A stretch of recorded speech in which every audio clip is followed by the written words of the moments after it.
നമസ്കാരം, ഭാരത് ലൈവിലേക്ക് സ്വാഗതം. നമസ്കാരം. കഴിഞ്ഞ ദിവസം രാജ്യത്ത് ഒരു സംസ്ഥാനത്തും നടക്കാത്ത അസാധാരണമായ ചില നടപടികൾക്കാണ് കേരളം, തിരുവനന്തപുരം സാക്ഷ്യം വഹിച്ചത്. ഒരിക്കലും ഒരു തരത്തിലും അതിനെ അംഗീകരിക്കാനും പറ്റാത്ത ആർക്കും അത് കണ്ട ആ ദൃശ്യങ്ങൾ കണ്ട ജനത്തിന് പോലും അത് അംഗീകരിക്കാനായില്ല. ഗുരുതരമായ നടപടിക്രമങ്ങളാണ്. ഒടുവിൽ അവർ പറഞ്ഞ് ഞങ്ങൾ ശക്തി കാട്ടിയെന്ന് CPM പറയുകയും ചെയ്തു. പിണറായി വിജയൻ എന്ന പ്രതിപക്ഷ നേതാവിനെ അന്വേഷിച്ചല്ല അവർ വന്നത്. അദ്ദേഹത്തിൻ്റെ വീട്ടിൽ താമസിക്കുന്ന അദ്ദേഹത്തിൻ്റെ മകൾ അന്വേഷിച്ചാണ് വന്നത്. അതിൽ പാർട്ടിക്കാർ ഇത്ര രോഷം കൊള്ളേണ്ട കാര്യം എന്താണ്? ഈ പൊട്ടക്കണ്ടി കിടന്ന് ഇങ്ങനെ ചാടിയിട്ട് ഇനി കിട്ടാൻ പോകുന്ന പ്രത്യാഘാതങ്ങളും ഭവിഷ്യത്തൊക്കെ പാരിതോഷികങ്ങൾ വാങ്ങിച്ചു കൂട്ടിക്കൊണ്ടിരിക്കുകയാണ്.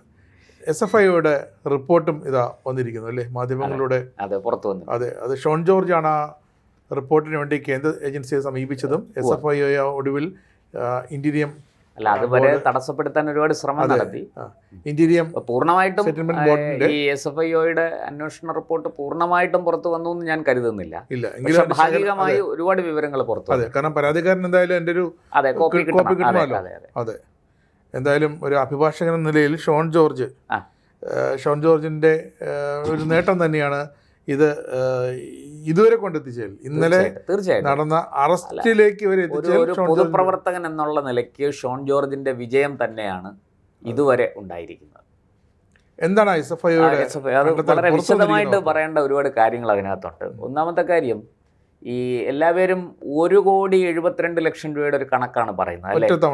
ശശിധരൻ കർത്തയുടെ CMRL എന്ന കമ്പനിയിൽ നിന്ന് വീണയുടെ എക്സാലോജിക് എന്ന കമ്പനിയിലേക്ക് കൈമാറ്റം ചെയ്തിരിക്കുന്നത് 1,72,00,000. എന്തിനാണെന്ന് അറിയാതെ കൈമാറ്റം ചെയ്തത്. അല്ല, ഒരു സേവനം, സോഫ്റ്റ്വെയർ സേവനം, ആനുവൽ മെയിൻ്റനൻസ് കോൺട്രാക്റ്റിൻ്റെ കരാർ ഒപ്പിട്ട് സേവനം കൊടുത്തു എന്നാണ് ഇവർ പറയുന്നത്. പക്ഷേ ആ സേവനം കൊടുത്തതിൻ്റെ ഒരു രേഖയും എക്സാലോജിക്കിനും അതിൻ്റെ ഡയറക്ടറായ ഏകാംഗ ഡയറക്ടർ, ഒറ്റ ഡയറക്ടറേ ഉള്ളൂ, ഒന്നിലധികം ഇല്ല, വീണ തായ്ക്കണ്ടി എന്ന വീണയ്ക്ക് ഹാജരാക്കാൻ കഴിഞ്ഞിട്ടില്ല. അത് ഈ ഇൻകം ടാക്സിൻ്റെ രേഖകളിലോ SFIയുടെ രേഖകളിലോ ഒന്നും അതില്ല. അത് കിട്ടിയിട്ടില്ല എന്നാണ് ഏജൻസികൾ വ്യക്തമായിട്ട് പറയുന്നത്. ഇനി ഈ 1,72,00,000 അല്ല, ശരിക്കു പറഞ്ഞാൽ 2,78,00,000 രൂപയുടെ ഒരു ക്രമക്കേടാണ് നടന്നിരിക്കുന്നത്. പലിശ സഹിതം കൊടുത്തു. തീർച്ചയായിട്ടും. അതായത് ഇത് പലിശയാണോ അതോ മറ്റെന്തെങ്കിലും ആണോ എന്ന് നമുക്കറിയില്ല. പക്ഷേ ഇവർ പറയുന്നതനുസരിച്ച്, ഈ SFIO പറയുന്നത് ഇൻകം ടാക്സിൻ്റെ രേഖകൾ അനുസരിച്ച് 2,78,00,000 രൂപ എക്സാലോജിക്ക് കൈപ്പറ്റിയിട്ടുണ്ട്. എന്നിട്ടും പ്രവർത്തിച്ചത് നഷ്ടത്തിലാണെന്നാണ് കണക്കുകൾ പറയുന്നത്. കമ്പനി 2017 മുതൽ 2019, 2020 കണക്ക് കൂട്ടാം. 2017, അതായത് മുഖ്യമന്ത്രിയായിട്ട് പിണറായി വിജയൻ 2016 അധികാരമേൽക്കുന്നു. 2017 മുതൽ 2019 വരെയുള്ള കാലയളവിൽ സേവനം നൽകിയതിനാണ് ഈ പണം. നമ്മൾ ഈ ധനകാര്യ, ഈ സ്വകാര്യ ബാങ്ക്, ഫിനാൻസ് എന്നൊക്കെ ഓരോ ഫിനാൻസ് ഒക്കെ ഉണ്ടല്ലോ, പണയം, സ്വർണ്ണപ്പണയം, അതേപോലെ തട്ടിക്കൂട്ട് സ്ഥാപനം. അതെ, അതായത് വീണയ്ക്ക് മാസം 5 ലക്ഷം രൂപ, കമ്പനിക്ക് 3 ലക്ഷം രൂപ, അങ്ങനെ 8 ലക്ഷം വെച്ചിട്ടാണ് ഒരു വർഷം 96 ലക്ഷം രൂപ, ആകെ 2,78,00,000 രൂപ 3 വർഷത്തേക്ക്. ഇതാണ് ഒരു പ്രധാനപ്പെട്ട കാര്യം നമുക്ക് പറയാനുള്ളത്. പിന്നെ ഞാൻ നേരത്തെ പറഞ്ഞല്ലോ, ഈ 2,78,00,000 രൂപ വാങ്ങിച്ചിട്ട് എന്ത് സേവനം കൊടുത്തു? ഒരു കണക്കുമില്ല. വെളുവും വെള്ളിയാഴ്ച കമ്പനിക്ക് 3 ലക്ഷം കൊടുക്കണം, വീണയ്ക്ക് പിന്നെ 5 ലക്ഷത്തിൻ്റെ കാര്യം വീണയ്ക്ക് ശമ്പളം കൊടുത്തതാണ്. അല്ല, അതൊക്കെ ഈ എന്തിനു കൊടുത്തു അതാ ഞാൻ പറഞ്ഞത്. ഈ രേഖകളിൽ SFIയുടെ അന്വേഷണത്തിൽ ഇത് എന്തിനു എന്ന് ചോദിക്കുമ്പോൾ കൈമലർത്തുകയാണ്. പണ്ട് ഉത്തരമില്ല. Leader Shri K. കരുണാകരൻ്റെ മന്ത്രിമാർ, അദ്ദേഹം മുഖ്യമന്ത്രി പദത്തിൽ നിന്ന് കഴിഞ്ഞ ശേഷം അദ്ദേഹത്തിൻ്റെ ഗ്രൂപ്പിലെ മന്ത്രിമാരൊക്കെ അന്നത്തെ UD സർക്കിളിൽ സജീവമായിട്ടുണ്ടായിരുന്നു. അപ്പോൾ ഇവർക്ക് ഓരോ മാസവും ലീഡറുടെ വീട്ടിലെ ചെലവ് നോക്കിക്കൊണ്ടിരുന്നത് ഇവരാണ്. അതിൻ്റെ അവരുടെ ഒരു ഉത്തരവാദിത്വം പോലെയായിരുന്നു. ഒരു മാസം ഒരു മന്ത്രിയുടെ വക, അതായത് ഓരോ വകുപ്പിൻ്റെ വകയാണ്. അടുത്ത മാസം അടുത്ത വകുപ്പ്, അപ്പം അതേപോലെ ക്ലിഫ് ഹൗസിൽ താമസിക്കുന്നവരുടെ ഈ ജീവനാംശമായിട്ട് എല്ലാ മാസവും അതിൻ്റെ ചെലവിലേക്കാകുമോ ഈ 5 ലക്ഷം രൂപ കൊടുത്തത്? അത് അറിയില്ല നമുക്ക്. എന്തായാലും ഇവരെ അല്ലാതെ വീണയ്ക്ക് 5 ലക്ഷം രൂപ കൊടുത്തിട്ട് എന്താണ് നേട്ടം? അതാണ് അതിനൊരു ഉത്തരമില്ല. ഇത് നിങ്ങൾ എന്തിന് ഈ പണം വാങ്ങി, നിങ്ങൾ എന്തിന് ഈ പണം കൊടുത്തു? ഈ ആറ്റിക്കളഞ്ഞാൽ അളന്നില്ല കളയുണ്ട്. അല്ല, അപ്പോൾ അതിന് പറയുന്ന ഏക ഉത്തരം ഞങ്ങൾ ആനുവൽ മെയിൻ്റനൻസ് കോൺട്രാക്റ്റ് ഒരു സർവീസ് വാങ്ങിയിട്ടുണ്ട്, അതിനാണ്. പക്ഷേ എന്ത് സർവീസാണ് ഇവർ തന്നത്? ഇനി ഇതിനേക്കാൾ രസകരമായ മറ്റൊരു കാര്യമുണ്ട്. 2015 ഈ ശശിധരൻ കർത്തയുടെ തന്നെ, അതായത് CMRLൻ്റെ ഒരു സഹോദര സ്ഥാപനമുണ്ട്. അവർ പണം കടം കൊടുക്കുന്ന ഒരു സ്ഥാപനമാണ്. ആ സ്ഥാപനത്തിൻ്റെ അതിൻ്റെ പേരുമൊക്കെ പുറത്ത് വന്നിട്ടുണ്ട്. ആ സ്ഥാപനത്തിൽ ഈ പറയുന്നത് പോലെ അവിടുന്ന് 50 ലക്ഷം രൂപ കടം വാങ്ങിച്ചിട്ടുണ്ട്. അതായത് എംപവർ ഇന്ത്യ ക്യാപിറ്റൽ ഇൻവെസ്റ്റ്മെൻറ്റ് എന്ന കമ്പനി നിന്ന് എക്സാലോജിക്ക് 50 ലക്ഷം രൂപ കടം വാങ്ങിയിട്ടുണ്ട്, കടമെടുത്തിട്ടുണ്ട്. ഇതിൽ 4 ലക്ഷം രൂപയാണ് തിരിച്ചടച്ചിട്ടുള്ളത്. ഇത് 2015-16 കാലത്താണ് കടമെടുക്കുന്നത്. അതായത് മുഖ്യമന്ത്രി പിണറായി വിജയൻ അധികാരത്തിലേറുന്നതിന് മുമ്പ് തന്നെ എക്സാലോജിക്കും CMRLും തമ്മിൽ സാമ്പത്തിക ഇടപാടുകൾ ആരംഭിച്ചിരുന്നു എന്നാണ് അർത്ഥം. അത് ഒരു വിഷയം. ഇതിൽ നമ്മുടെ ഈ SFIO കേസെടുത്തിരിക്കുന്നതൊക്കെ കമ്പനികാര്യ ചട്ടം 447 വകുപ്പ്, അതിന് ആ SFIOയുടെ കേസിൻ്റെ അടിസ്ഥാനത്തിൽ ഈ കമ്പനികാര്യ ചട്ടം 447 അനുസരിച്ചാണ് ED ഈ കേസിൽ ഇടപെടുന്നത്. ED ഈ കേസിൽ വരുന്നത് കൃത്യമായിട്ട് prevention of money laundering act PMLA എന്ന് പറയുന്ന വിഷയത്തിൽ. അതായത് ഇതിനകത്ത് ഈ പറഞ്ഞതുപോലെ മറ്റേതെങ്കിലും തരത്തിലുള്ള അനധികൃത ഇടപാട് നടന്നിട്ടുണ്ടോ, കള്ളപ്പണം വെളുപ്പിച്ചിട്ടുണ്ടോ? വാസ്തവത്തിൽ ഈ കള്ളപ്പണം എന്നൊക്കെ പറയുമ്പോൾ ഇത് ഹവാല ഡീലിലേക്ക് വരെ പോകാൻ സാധ്യതയുണ്ട് എന്ന് സംശയിച്ചിട്ടാണ് ED ഈ അന്വേഷണവുമായിട്ട് ഇറങ്ങിയത്. ഇനി ഇതെല്ലാം വീണയ്ക്കെതിരെയാണ് കേട്ടോ, പിണറായി വിജയനെതിരെ അല്ല. അത് താങ്കൾ ആദ്യം പറഞ്ഞ വീണ എന്ന കമ്പനി ഉടമയ്ക്കെതിരെയാണ് ഈ കേസുകളെല്ലാം നടക്കുന്നത്. അപ്പോൾ ഇനി നിങ്ങൾ എന്തിനാണ് ഇവർക്ക് ഇത്രയും പണം 2,78,00,000 രൂപ കൊടുത്തത്? ഒരു ഉത്തരം പറയാൻ CMRL തയ്യാറല്ല. CMRLന് ഒരു ഉത്തരമില്ല. പറയുന്നത് ആനുവൽ മെയിൻ്റനൻസ് കോൺട്രാക്റ്റ്. അപ്പോൾ വീണയുടെ ഈ എക്സാലോജി കമ്പനിയിൽ സോഫ്റ്റ്വെയർ ഡെവലപ്പേഴ്സ് ഉണ്ട്. ഈ സോഫ്റ്റ്വെയർ ഡെവലപ്പേഴ്സ് ഇന്നലെ നമ്മൾ ഈ ഏഷ്യാനെറ്റൊക്കെ പുറത്തുവിട്ട വാർത്തയിൽ ഈ ഡെവലപ്പേഴ്സ് ചിലരുടെ മൊഴി ഈ ഇൻകം ടാക്സിനും SFIOയ്ക്കും EDക്കും ഒക്കെ കൊടുത്തിരിക്കുന്ന മൊഴി എന്താണ് അവിടെ ഡെവലപ്പ് ചെയ്തത്, ഞങ്ങളത് എന്തൊക്കെ ചെയ്തിട്ടുണ്ട്, അവരുടെ ജോലി എന്തായിരുന്നു, ആ മൊഴിയുടെ വിശദാംശങ്ങൾ ഇപ്പോൾ പുറത്തു വന്നിട്ടുണ്ട്. ഇതൊക്കെ ഈ പബ്ലിക് ഡൊമൈനിൽ വരുന്നതാണല്ലോ. അപ്പോൾ അതിലവർ പറയുന്നു ഇവർക്ക് വേണ്ടി CMRLന് വേണ്ടി ഏതെങ്കിലും ഒരു ഈ പറഞ്ഞ മൈക്രോസോഫ്റ്റ് ഓഫീസ് പോലെയുള്ള ഏതെങ്കിലും ഒരു സോഫ്റ്റ്വെയർ ഡെവലപ്പ് ചെയ്തതായിട്ടോ അത് മെയിൻ്റനൻസ് ചെയ്തതായിട്ടോ അതിൻ്റെ സർവീസ് നടത്തിയതായിട്ടോ അവർക്കറിയില്ല. അറ്റ്ലീസ്റ്റ് ഈ കള്ളം പുറത്തു വരാതിരിക്കാനെങ്കിലും ഒരു സോഫ്റ്റ്വെയർ ഈ IT കമ്പനിയിൽ ഡെവലപ്പ് ചെയ്ത് വെച്ചിരുന്നെങ്കിൽ ഇത്രയും ബുദ്ധിമുട്ടുണ്ടായില്ലേ? അല്ല, ഇത് അടപടലം അങ്ങ് കമത്തി കൊണ്ട് പോകാന്നുള്ളത് അതൊക്കെ അറിയണ്ടേ? ഈ പണി എന്താണെന്ന് അറിയണം. ഇതെന്താണ് നമുക്ക് ഇതിൽ നിന്ന് മനസ്സിലാകുന്ന ഒരു കാര്യം, എക്സാലോജിക് എന്ന് പറയുന്നത് ഒരു കടലാസ് കമ്പനിയാണ്. ഒരു കടലാസ് കമ്പനി CMRL എന്ന് പറയുന്ന കരിമണൽ കമ്പനിയുമായിട്ട് ഒരു ധാരണയിൽ ഏർപ്പെടുന്നു. ഈ കടലാസ് കമ്പനി എന്തിനാണ് ഉണ്ടാക്കിയിരിക്കുന്നത്? ഈ പണം അവിടുന്ന്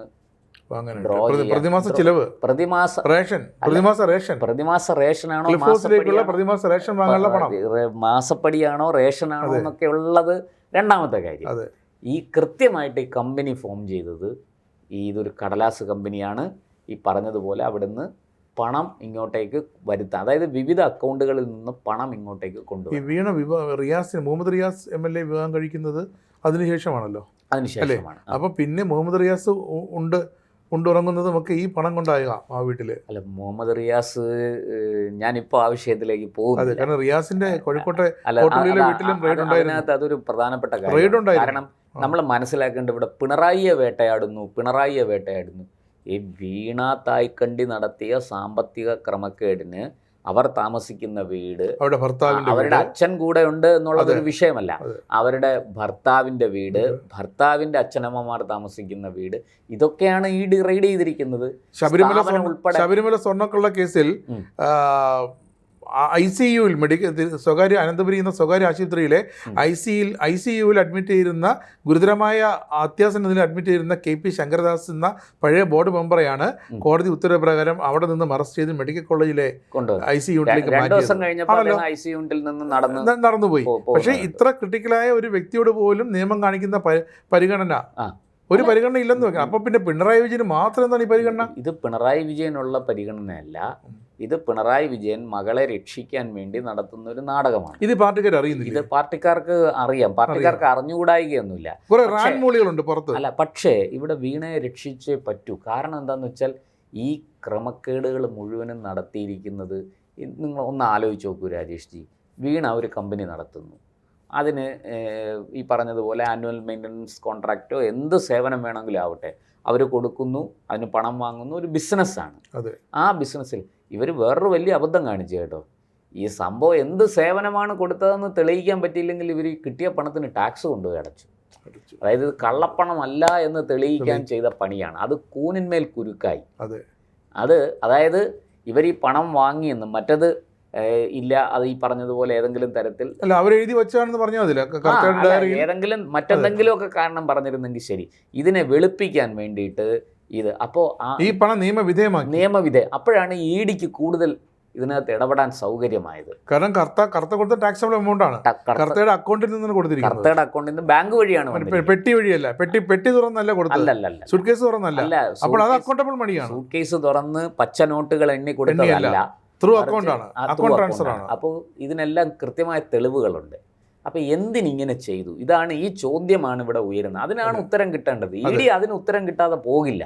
ഇത് അതായത് ഈ 2,78,00,000 രൂപ നിങ്ങൾക്ക് എന്തിന് തന്നു, നിങ്ങൾ എന്തിനിത് വാങ്ങി? എന്തായാലും അന്ന് മുഹമ്മദ് റിയാസ് MLA വിവാഹം നടന്നിട്ടില്ല, റിയാസ് മന്ത്രിയായിട്ടില്ല. അപ്പോൾ മന്ത്രിയുടെ ചെലവിന് വേണ്ടി അല്ല ഈ പണം വാങ്ങിയിരിക്കുന്നത്. ഈ പണം വളരെ കൃത്യമായിട്ട് ഇതിന് മറുപടി പറയേണ്ടത് വീണ മാത്രമല്ല, പിണറായി വിജയനാണ്. കാരണം ഇദ്ദേഹത്തിൻ്റെ ഏതാണ്ട് 130 കോടി രൂപ ഇദ്ദേഹം ഇങ്ങനെ വിതരണം ചെയ്തതായിട്ട്, വ്യക്തികൾക്കൊക്കെ കൊടുത്തതായിട്ട് SFIOയുടെ ഈ അന്വേഷണ റിപ്പോർട്ടിലും ഈ അതിൻ്റെ പട്ടിക ഉൾപ്പെടെ ഉണ്ട്. ഈ ശശിധരൻ കർത്തയിൽ നിന്ന് ഇവർ കണ്ടെടുത്ത ഡയറി കുറിപ്പുകൾ, ഡയറി രേഖകളടക്കം പുറത്തു വരുമ്പോൾ നമുക്ക് മനസ്സിലാകുന്നത് ആ PV ഞാനല്ല എന്ന് വിജയൻ പറയുന്നുണ്ട്, പിണറായി വിജയൻ പറയുന്നുണ്ട്. പക്ഷേ അത് വിശ്വസിക്കാൻ കുറച്ച് ബുദ്ധിമുട്ടുണ്ട്. അത് അബ്ദുൽ വഹാബിന് തലക്കൊണ്ട് വെച്ചു കൊടുത്തു, PV അബ്ദുൽ വഹാബ് ആയിരിക്കാം എന്നൊക്കെ പറഞ്ഞു. മാത്രമല്ല മറ്റു പലരുടെയും, പിന്നെ ഈ പറഞ്ഞതുപോലെ മറ്റു പല പത്മജ വേണുഗോപാലിൻ്റെ പേര് പറയുന്നുണ്ട്, PV, അങ്ങനെയൊക്കെ പല പേരുകളും പറയുന്നുണ്ട്. RC, OC, ഇങ്ങനെ എല്ലാവരുടെയും ചുരുക്കപ്പേരാണ് അതിനകത്ത് എഴുതിയിരിക്കുന്നത്. എല്ലാ പാർട്ടിക്കാരും കാണും. അവർ സ്വാഭാവികമായിട്ടും രാഷ്ട്രീയക്കാർക്കെല്ലാം, ഞാൻ മനസ്സിലാക്കുന്നത് ശരിയാണെങ്കിൽ ഈ കേസിൽ ഒരു തീവ്രവാദ ബന്ധം കൂടി ഇതിനകത്ത് ആരോപിക്കപ്പെടുന്നുണ്ട്. അതായത് ഈ കുറച്ച് എക്സ്ട്രീം സ്വഭാവമുള്ള ഒരു സംഘടനയ്ക്ക് സംഭാവന കൊടുത്തിട്ടുണ്ട് CMRL. അപ്പോൾ സ്വാഭാവികമാണ്, വന്ന് ചോദിച്ച എല്ലാ സംഘടനകൾക്കും അവർ സംഭാവന കൊടുത്തിട്ടുണ്ട്. അപ്പോൾ അത് വന്ന് ചോദിക്കുന്ന സംഘടനയുടെ എല്ലാ വെയർഅബൌട്ട്സും അന്വേഷിച്ചിട്ടായിരിക്കും. സ്വാഭാവികമായിട്ടും ഉമ്മൻചാണ്ടി അങ്ങനെ പണം അന്ന് ചോദിച്ചിരുന്നെങ്കിൽ കൊടുത്തു കാണും. പക്ഷെ ഉമ്മൻചാണ്ടി അപ്പോൾ തന്നെ പോക്കറ്റിൽ നിന്ന് എടുത്ത് ഏതെങ്കിലും പാവങ്ങൾക്ക് അപ്പം തന്നെ കൊടുത്തു കാണും. ഇത് ആരാർക്ക് കൊടുത്തു? ഇവിടെ നമ്മൾ മനസ്സിലാക്കേണ്ടത് ഈ CMRL നിന്ന് പണം വാങ്ങി എങ്ങോട്ട് കൊടുത്തു എന്നുള്ളതല്ല, ഇന്നലെ വളരെ വളരെ നിഷ്കളങ്കനായിട്ട് പഴയ ജില്ലാ സെക്രട്ടറി, CPM ജില്ലാ സെക്രട്ടറി, തിരുവനന്തപുരം ജില്ലാ സെക്രട്ടറി ആനാവൂർ നാഗപ്പൻ അവിടെ ഏരിയ കമ്മിറ്റി ഓഫീസിന് മുന്നിൽ നിന്ന് പ്രസംഗിക്കുന്ന കേട്ടു. കുഞ്ഞാലിക്കുട്ടി വാങ്ങി, പിന്നെ രമേശ് ചെന്നിത്തല വാങ്ങി. അല്ല, ഇവരെല്ലാം വാങ്ങിയത് കൊണ്ട് ഇവരൊക്കെ വാങ്ങി, ഇവരാരും പിടിച്ചില്ല. ഒന്നും വാങ്ങാത്ത പിണറായി വിജയനെതിരെ പോലീസ് നടപടി.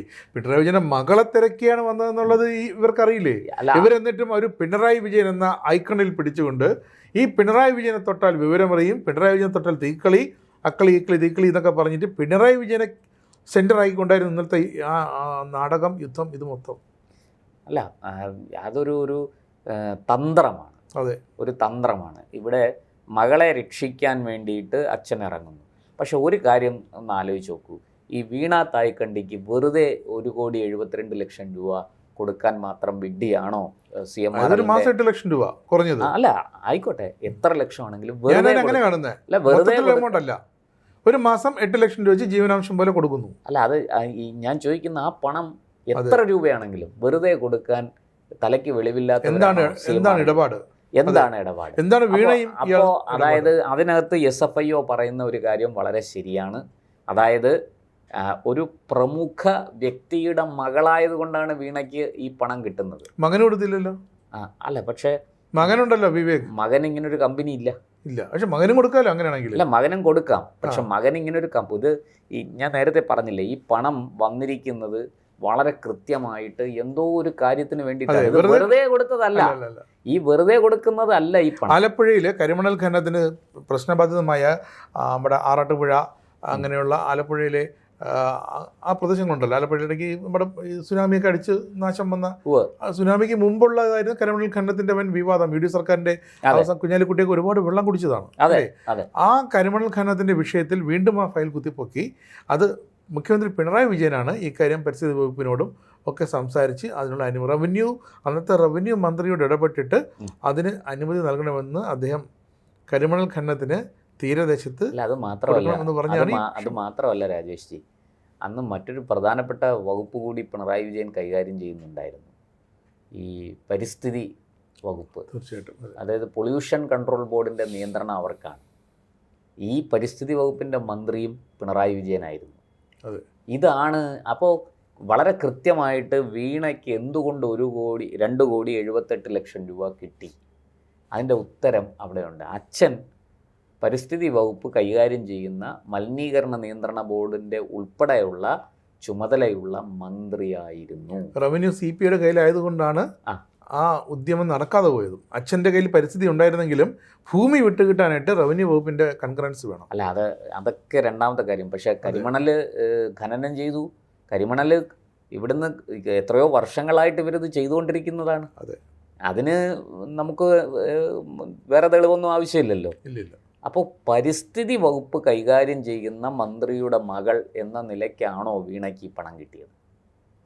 അതാണ് അവിടുത്തെ ചോദ്യം. അതാണ് ED അന്വേഷിക്കുന്നത്. കാരണം ഖനനം ആലുവ ഭാഗത്ത് അല്ല, ഇപ്പൊ മനസ്സിലായോ? ഇപ്പൊ എന്തുകൊണ്ടാണ് CPMകാരെ, സഖാക്കന്മാരെ, കുട്ടി സഖാക്കളെ, ഗുണ്ടകളെ അണിനിരത്തി EDയെ ചെറുക്കാൻ ശ്രമിച്ചത് എന്തിനാണെന്ന് ഇപ്പൊ മനസ്സിലായി കാണുമല്ലോ. വളരെ കൃത്യമാണ്. അതായത് വീണയെ ലക്ഷ്യമിട്ട് ED വന്നെങ്കിലും വീണയ്ക്ക് പുറകിലുള്ള മഹാശക്തി പരിസ്ഥിതി വകുപ്പ് കൈകാര്യം ചെയ്തിരുന്ന മന്ത്രിയെ ആണ് ED വളരെ കൃത്യമായിട്ട് ടാർഗറ്റ്. ഇത് കൃത്യമായിട്ട് മനസ്സിലായത് കൊണ്ടാണ് പിണറായി വിജയൻ ഇവരെ ഇറക്കി, പാർട്ടിക്കാരെ ഇറക്കി, ജില്ലാ നേതാക്കളെ ഇറക്കി ഇതിനെ പ്രതിരോധിക്കാൻ ശ്രമിച്ചത്. കൂടുതൽ വാസ്തവത്തിൽ CPMനെ ഇത് കൂടുതൽ പ്രതിസന്ധിയിലാണ്. ഇതിനകത്ത് വേറെ ഒരുപാട് കഥകളുണ്ട്. അതായത് പിന്നെ ചത്തുകിടന്ന CPMന് ജീവൻ കൊടുക്കാൻ വേണ്ടിയിട്ട് കേന്ദ്ര BJP നേതൃത്വം, മോദിയൊക്കെ പരിശ്രമിക്കുന്നതിൻ്റെ ഫലമാണെന്നൊക്കെ പറഞ്ഞ് പല നരേറ്റീവ്സുകൾ സൃഷ്ടിക്കപ്പെടുന്നുണ്ട്. അത് മറ്റൊരു വിഷയമാണ്, ഞാൻ അതിലേക്ക് പോകുന്നില്ല. ഇവിടെ വളരെ കൃത്യമായിട്ട് ഈ വീണയ്ക്ക് CMRL എന്തിന് 2,78,00,000 രൂപ കൊടുത്തു? ഉദ്ദിഷ്ട കാര്യത്തിന്. അതിനുള്ള മറുപടി വീണ പറഞ്ഞു കാണണം അല്ലേ? കഴിഞ്ഞ ദിവസം മൊഴി കൊടുത്ത് കാണണം. തീർച്ചയായിട്ടും. അല്ല, അത് മാത്രമല്ല, മറ്റൊരു പ്രധാനപ്പെട്ട വിഷയം കൂടെ ഉണ്ട്. വീണയുടെ അക്കൗണ്ടുകൾ മരവിപ്പിച്ചു. 8,36,00,000 രൂപ വിവിധ അക്കൗണ്ടുകളിലായിട്ടുണ്ടായിരുന്നു എന്നാണ് ED പുറത്തുവിടുന്ന വിവരം. അത് മറ്റൊരു വിഷയമാണ്. ഞാനിപ്പോൾ നമ്മൾ ഈ SFIOയുടെ ചാർജ് ഷീറ്റിനെ കുറിച്ചാണ്, അല്ലെങ്കിൽ SFIO പുറത്തുവിട്ട അന്വേഷണ റിപ്പോർട്ടിനെ കുറിച്ചാണ് നമ്മൾ ചർച്ച ചെയ്യുന്നത്. ഇന്നലത്തെ നടപടിക്രമങ്ങൾ പിന്നാലെ വരുന്നു, നമുക്കത് മറ്റൊരവസരത്തിൽ ചർച്ച ചെയ്യാം. പക്ഷേ സന്ദർഭവശാൽ ഞാൻ പറഞ്ഞതേ ഉള്ളൂ, 8,36,00,000 രൂപ അക്കൗണ്ടുകളിൽ ഉണ്ടായിരുന്നുവെന്നും ആ അക്കൗണ്ടുകൾ മരവിപ്പിച്ചു മരവിപ്പിച്ചു എന്നുള്ള വാർത്തയാണ് ഇപ്പോൾ പുറത്തു വരുന്നത്. ഞാൻ അതിൻ്റെ വിശദാംശങ്ങൾ നമുക്ക് പിന്നാലെ ചർച്ച ചെയ്യാം. പക്ഷേ ഒരു കാര്യം വ്യക്തമാണ്, ഉദ്ദിഷ്ട കാര്യത്തിന് ഉപകാരസ്മരണ. അത് തന്നെയാണ് ഈ മടിയിൽ കനമുണ്ട്, അതുകൊണ്ട് വഴിയിൽ ഭയപ്പെട്ടേ പറ്റുള്ളൂ. പിണറായി വിജയൻ ഭയപ്പെട്ടിരിക്കുന്നു. ആ ഭയത്തിൽ നിന്നാണ് EDയെ ആക്രമിക്കാനുള്ള ശ്രമം ഇന്നലെ നടന്നത്. SFIOയുടെ അന്വേഷണ റിപ്പോർട്ട് വളരെ കൃത്യമാണ്. മാധ്യമങ്ങളിലൂടെ അത് പുറത്തു വന്നിരിക്കുന്നത് വലിയ അടിയായിപ്പോയി. CPM നാണം കെട്ടിരിക്കുന്നു. സർവോപരി PVയും അദ്ദേഹത്തിൻ്റെ മകളും ഇന്ന് സംശയത്തിൻ്റെ നിഴലിലല്ല, വളരെ കൃത്യമായിട്ട് കുറ്റവാളികളാണ് എന്ന് തിരിച്ചറിയുന്ന ഒരവസ്ഥയിൽ നിൽക്കുകയാണ്. പിന്നെ ആകെ നനഞ്ഞാൽ കുളിരില്ല എന്നൊരു ചൊല്ലുണ്ട്. അതനുസരിച്ച് മൊത്തത്തിൽ നാണം കെട്ടിരിക്കുകയാണ്. അതുകൊണ്ട് ഇനി ചാർജ് ഷീറ്റ് വന്നാലെന്ത്, അന്വേഷണ റിപ്പോർട്ട് വന്നാലെന്ത്, അറസ്റ്റ് ചെയ്യപ്പെട്ടാലെന്ത്, ഇതൊന്നും ഒരു വിഷയമേ അല്ല. അവർ ആകെ നാണക്കേടാണ്. ആ നാണക്കേടിൻ്റെ പാരമ്യതയിലെത്തി നിൽക്കുന്നു. അപ്പോഴും പാർട്ടി അണികളെ ഇറക്കി ഇതിനെ തടയാനാണ് ശ്രമം. അത് എത്ര കണ്ട് വിജയിക്കുമെന്ന് നമുക്ക് കാത്തിരുന്ന് കാണാം.